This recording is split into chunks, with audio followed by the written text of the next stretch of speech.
بسم اللہ الرحمن الرحیم۔ تو بریک سے پہلے مختصر انداز کے اندر لیلۃ الاسراء والمعراج کا تذکرہ کر رہا تھا، چونکہ رجب المرجب کا مہینہ ہے اور اس دوران ساتھیوں نے سوال کیا، ایک ساتھی نے اسلاؤ سے، اور سوال یہ تھا کہ جب ہم کہیں کام کرتے ہیں، دوست و احباب ہوتے ہیں، کولیگز ہوتے ہیں غیر مسلم، اب جب ان کی فوتگی ہو، وہ فوت ہو جائیں، تو آیا ہم ان کی یہاں جا سکتے ہیں یا نہیں؟ ان کے گرجا میں، چرچ کے اندر، گرودوارے کے اندر، ان جگہوں کے اندر جب ان کی فوتگی ہو، ظاہری بات ہے کہ ان کی باڈی وغیرہ ہوتی ہے، اور اس کو میں انگلش کے اندر بھی اس لیے عرض کروں گا کیونکہ ہمارے بہت سارے لسنرز ہیں، مجھے پتہ ہے کہ آپ نے اردو میں سوال کیا تھا، بہت سارے لسنرز ایسے ہیں کہ جن کو پوری اردو سمجھ نہیں آتی، اس لیے میں ڈیول لینگویج دونوں میں، اور اسپیشلی اس قسم کے جو سوال ہوتے ہیں، اور پھر انشاءاللہ اس کا مکمل جواب دیتا ہوں۔ The question that was asked, that we have colleagues or friends, neighbors sometimes, and because they are non-Muslim, when they pass away, they have their funeral, etc., in their place of worship. So as a Christian, it could be in the church, Sikhs in the Gurdwara, the Hindu temple, etc., etc. So the question is, as a Muslim, can I go in those places when their funeral is taking place as a mark of respect? And the answer, اس کا جواب یہ ہے کہ آپ ادھر جا سکتے ہیں، اور جس وقت ان کا جنازہ ادا کیا جا رہا ہے وغیرہ، تو عزت کے طور پر آپ ان کے گرجے، گردوارے یا ٹیمپل وغیرہ کے اندر جا سکتے ہیں۔ ہاں، اتنی بات یہ ہے کہ آپ مسلمان ہونے کی حیثیت سے ان کی عبادت کے اندر شامل نہیں ہوں گے، احتراماً آپ وہاں خاموشی کے ساتھ کھڑے ہو سکتے ہیں، تاکہ دوسروں کے ساتھ اخلاقی ایک قسم کی تعزیت ہے۔ انسان ہونے کے ناطے سے as a human being, everybody is affected by somebody's death. کسی کی موت کی وجہ سے ہر آدمی کو تکلیف ہوتی ہے کسی نہ کسی درجے تک، تو آپ کا ادھر جانا جو فوت ہو گیا اس کی عزت احترام کے طور پر، کیونکہ آپ کے ساتھ اچھا وقت گزرا، اور آلسو تعزیتاً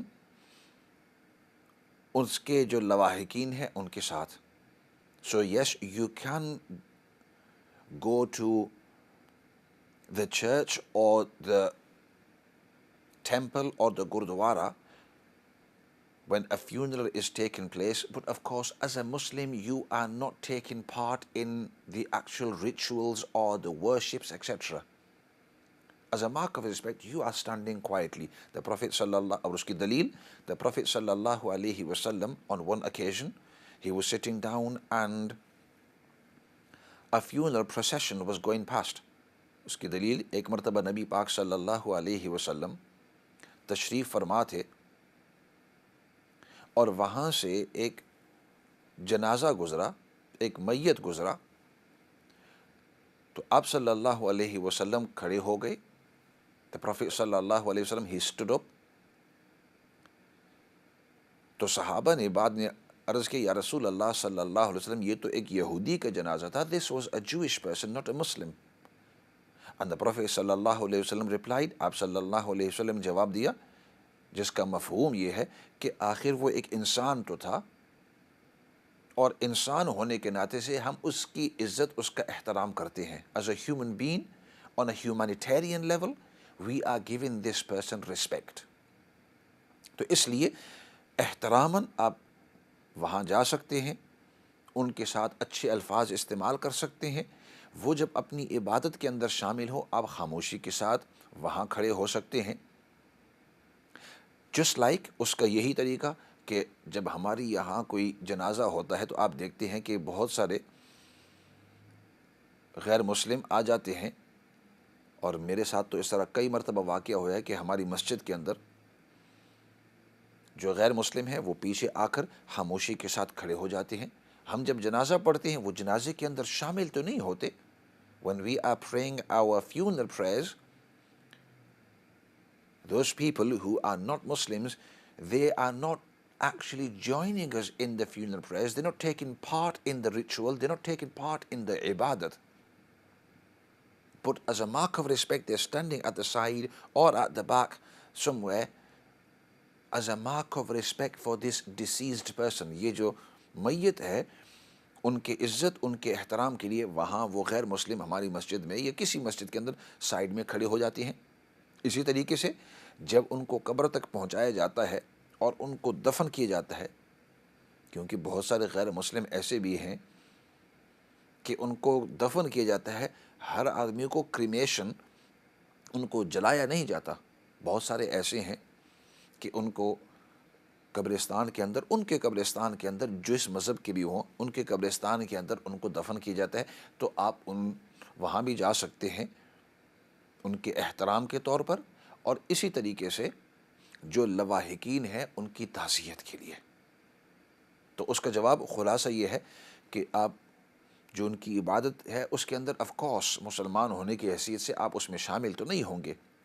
وہ جو اپنی پڑھائی، اپنے جو ان کی عبادات ہیں، ان کی جو پریئرز ہیں، اس کے اندر آپ، کیونکہ مسلمان ہونے کے ناطے سے ہمارا اپنا ایک انداز ہے، لیکن عزت کے طور پر آپ ان کی جو چرچ ہے، ان کا جو گردوارہ ہے، ان کا جو ٹیمپل ہے، اس کے اندر آپ جا کر خاموشی کے ساتھ انتظار کر سکتے ہیں.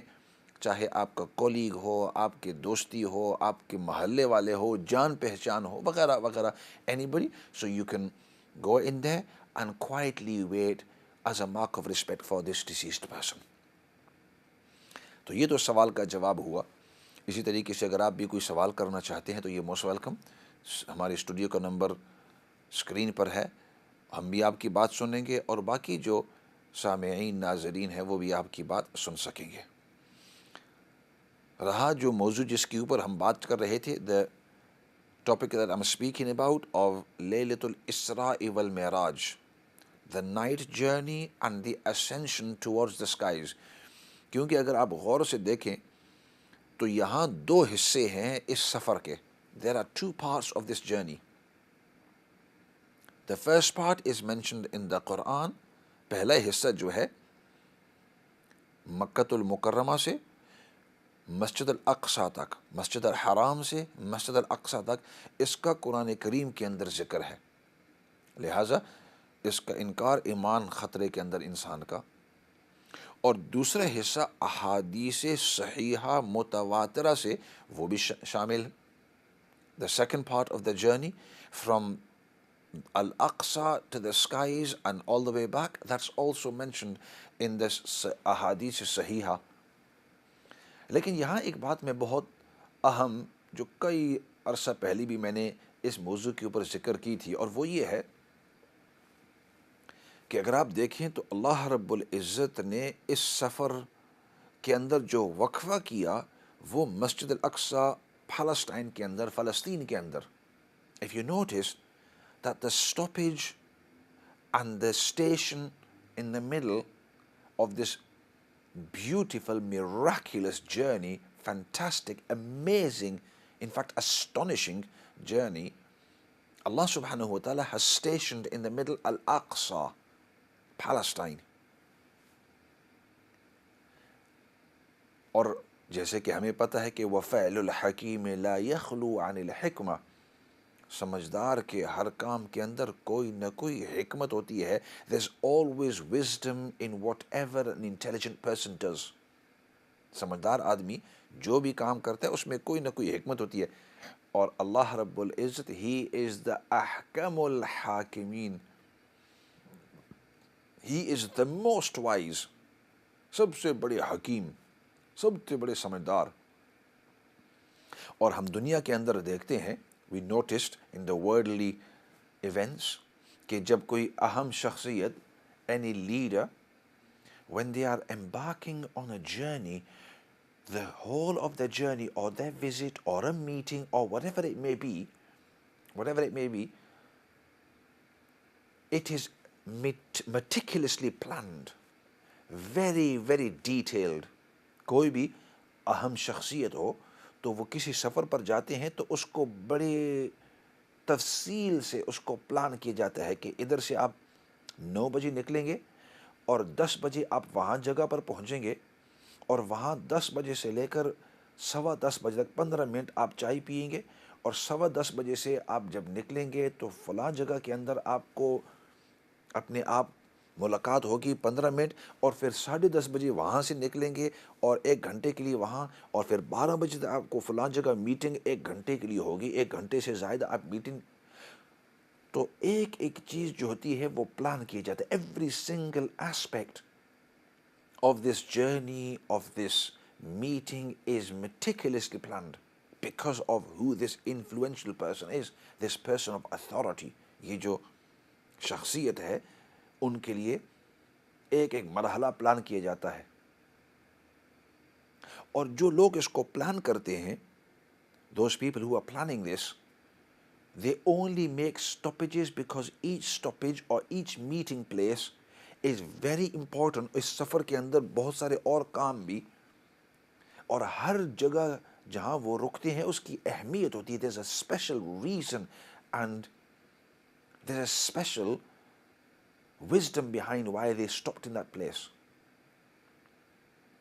کیا خیال ہے جب احکم الحاکمین نبی پاک صلی اللہ علیہ وسلم کی یہ جرنی, یہ سفر آسمانوں والا, اس کو جب پلان کیا اور درمیان میں الاقصی کے اندر رکنے کا آپ اللہ رب العزت نے آپ کی منشا یہ تھی, آپ کی مرضی تھی کہ ادھر تھوڑی دیر رکیں گے اور انبیاء علیہم الصلاۃ والسلام کو امامت کروائیں گے, اور اس حصہ ارض, زمین کے اس حصہ کے اندر اتنی دیر رکیں گے. کیا خیال ہے اس کی وجہ نہیں ہوگی؟ آف کورس, بالکل حکمتیں ہوں گی. ساری حکمتیں ہم نہیں جانتے اللہ رب العزت کی. So when Allah subhanahu wa ta'ala had the Prophet sallallahu alaihi wasallam to stay for a while on this auspicious journey, and Allah had chosen Al-Aqsa, Palestine, for the stoppage, for this break to use as a station, do you not think that there must have been a lot of wisdom in choosing this auspicious, this blessed place? Blessed? Allah has called it blessed. الَّذِي بَارَكْنَا حَوْلَهُ. And that's why Allah subhanahu wa ta'ala, when He mentions in the Quran, He mentions this part of a journey where the first stoppage actually took place. جہاں سب سے پہلی آپ کی رکنے کی جگہ تھی, اللہ رب العزت نے قرآن کریم کے اندر اس کو ذکر فرمایا ہے. چنانچہ ارشاد فرمایا, اعوذ باللہ من الشیطان الرجیم, بسم اللہ الرحمن الرحیم, سبحان الذي أسرى بعبده ليلا من المسجد الحرام إلى المسجد الأقصى الذي باركنا حوله لنريه من آياتنا إنه هو السميع البصير. پاک ہے وہ ذات جو اپنے اس بندے کو لے کر گئے رات کے تھوڑے سے حصے کے اندر, لیلاً من المسجد الحرام, مسجد حرام سے, الی المسجد الاقصی, مسجد اقصی تک, اور پھر الذی بارکنا حولہ, وہ مسجد اقصی کے جس کے ارد گرد اللہ رب العزت نے برکتیں ہی برکتیں رکھی. بارکنا حولہ, اس کے ارد گرد اللہ رب العزت نے برکتیں ہی برکتیں رکھ دی ہیں. جب اللہ رب العزت فرماتے ہیں کہ میں نے اس کے ارد گرد, یعنی پورے فلسطین کے علاقے کے اندر برکتیں ہی برکتیں رکھ دی, اللہ رب العزت خود ارشاد فرماتے ہیں, تو اس میں پھر کون سی جگہ شک کی رہ گئی؟ اس لیے ہم بھی کہتے ہیں وہ زمین ہی برکتوں والی ہے, برکتوں کی. اور اللہ رب العزت نے اکثر انبیاء علیہم الصلاۃ والسلام کو اس علاقے کے اندر مبعوث فرمایا, چن کر رکھا. وقت مختصر ہے, انشاءاللہ اگلے سیشن کے اندر اس سے جو ہمیں سبق حاصل ہوتے ہیں وہ ان کا انشاءاللہ ذکر کروں گا. لیکن میرا ہر سیشن پچھلے 15 مہینوں سے اس بات کے ساتھ ختم ہوتا ہے کہ آپ کی توجہ فلسطین کے حالات کی طرف. I really need to finish off, just like I've been doing over the last 15 months, that even if it's a few minutes, we need to bring our attention to the cruelty that's happening over there. وہاں جو ظلم ہو رہا ہے فلسطین کے اندر، بہت سارا media اس کے اوپر خاموش ہو گیا ہے. Much of the media was very, very silent after a short while. And much of the media did not show you the reality. اکثر میڈیا نے آپ کو وہاں حقیقت نہیں دکھائی ہے. اور اب بہت سارا میڈیا آپ کو دکھائے گا کہ وہاں سیز فائر صلح ہو چکی ہے، لیکن وہ صرف غزہ کے علاقے کے اندر ہوئی ہے. It's only in that area. Other areas, West Bank, Jenin, وہاں ان علاقوں کے اندر ابھی بھی وہاں ظلم ہو رہا ہے، بمباری ہو رہا ہے. اسٹل دا شیلنگ، اور وہاں لوگوں کو پکڑا جا رہا ہے اور ان کو مارا. And if you pick up Al Jazeera even yesterdays and today you will see how many people have been killed. کتنے لوگ وہاں مارے گئے ہیں. So we are seeing that some days ago the ceasefire has happened. وہاں صلح ہو گئی ہے اور there is been exchange of prisoners or there've been exchange of hostages. If you want to use the hostage, you can use it on both sides. Everybody has their own opinion. And if you want to say prisoners, you can use it on both sides. لیکن ایک چیز میں نے ضرور notice کی ہے، اور بہت سارے کامنٹ والوں نے اس کے اوپر کامنٹ کیا ہے، کہ جو اسرائیل کے پرزنرز تھے ان کے پاس یا ہاسٹیجز، وہ جب آئے اسکرین کے اوپر تو دیکھا ان کے چہرے سے پتہ چلتا ہے بڑے خوش ہیں، اور their health looks very nice and they've been fed because it's been 15 months. You can tell they've been fed well, they've been clothed well. ان کے کپڑے آپ دیکھیں استری کیے ہوئے ہیں، ان کے چہروں کے اوپر، ہاتھ کے اوپر کوئی زخم، نشانات وغیرہ. کوئی ایسا لگتا ہے کہ وہ 5 اسٹار ہوٹل کے اندر، جیسے ہمارے ایک دوست نے کہا تھا، ایسا لگتا ہے یہ 5 اسٹار ہوٹل سے آئے ہیں. تو ان فلسطینیوں نے ان کا اس طرح لک آفٹر کیا ہے. اور دوسری طرف اگر آپ دیکھیں، if you look at the other side، کہ جو وہاں ان بسوں سے بیچارے فلسطین جیلوں سے آئے ہوئے ہیں، ان کے اوپر زخم ہے. they've been malnutrition marks on them. ان کے اوپر ایسا لگتا ہے کئی دنوں سے ان کو کھانا نہیں ملا. اور وہ جو کہتے ہیں according to what Al Jazeera was reporting, and they were saying that we've been abused. یہ فرق ضرور اپنے سامنے رکھنا، لیکن یہ یاد رکھنا کہ وہاں فلسطین کے علاقے کے اندر ظلم ابھی بند نہیں ہوا ہے. That is still happening over there, and I really would recommend، یہ ضرور میں درخواست کروں گا کہ don't stop watching the true news, because remember there's always going to be biased people. لوگ، بعض میڈیا ایسا ہے کہ وہ biased ہے. And now with the social media, it's a lot more freer than before. I'm not going to say it's totally free.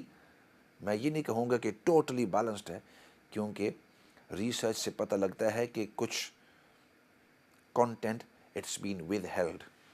لیکن خیر کسی اور موقع کے اوپر الحمدللہ. تو یہ عرض کروں گا کہ ان کے حق کے اندر دعائیں بند مت کرو، اور جہاں کہیں بھی ظلم ہو رہا ہے، wherever there's been cruelty throughout the whole world، ان کے حق کے اندر ہم دعائیں کرتے رہتے ہیں. اسی کے ساتھ آج کے پروگرام کو دعا کے ساتھ ختم کر لیتے ہیں. الحمد للہ رب العالمین، والصلاة والسلام علی سید الانبیاء والمرسلین محمد وعلی آلہ وصحبہ اجمعین. ربنا آتنا فی الدنیا حسنہ وفی الآخرۃ حسنہ وقنا عذاب النار.